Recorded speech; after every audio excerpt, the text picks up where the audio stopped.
This is my pre-run warm-up routine. So I start by rolling the arches of my foot, moving the foot backwards and forwards and rolling it side to side. I then roll my calves,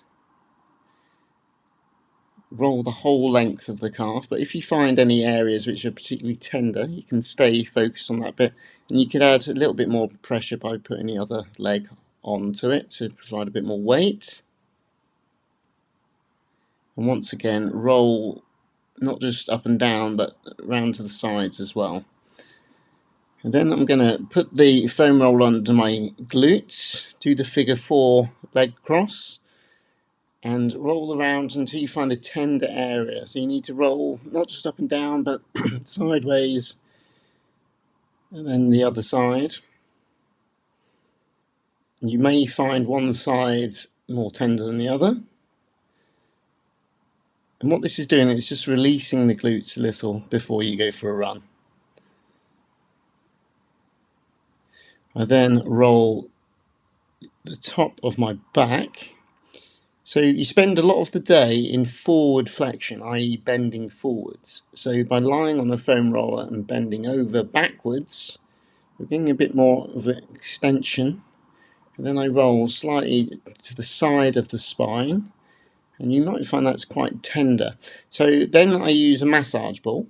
I place that on the QL, which is just above the glute, and I put all my body weight onto the ball. You can't really see it in this picture too well, but I just find a really tender point, and then to make it even more tender, I do the figure 4 leg cross again.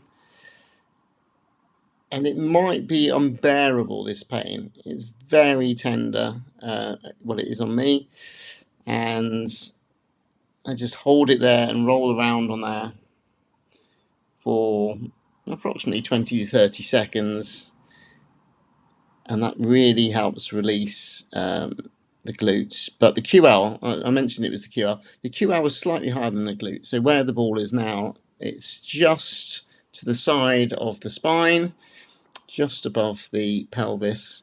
And if you do 10 knee to chest movements as seen, and then maybe some opening the gates, which is moving your knee out to the outside, this helps release the fascia around the QL.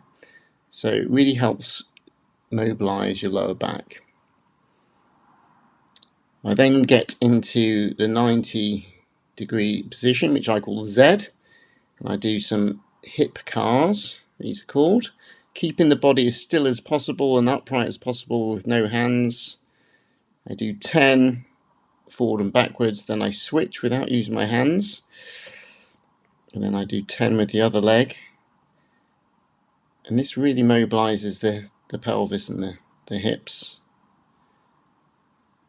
which are crucial for running and keeping injury free.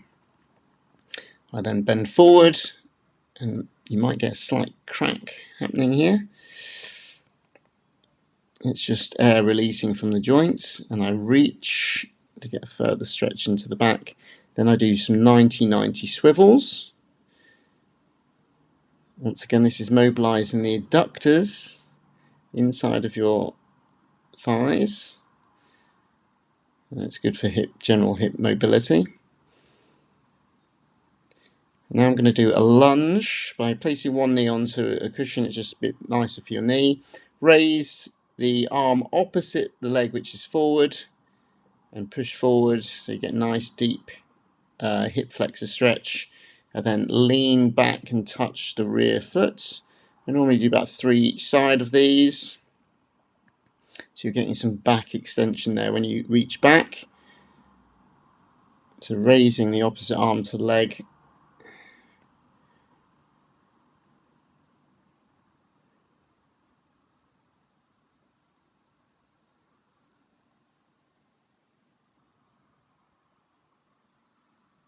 and then I'm going to do another adductor stretch. So kneeling on one leg, straighten the leg out to the side, and then put your hands out in front and rock backwards and forwards nice and gently, and you'll feel a really deep stretch into the groin area.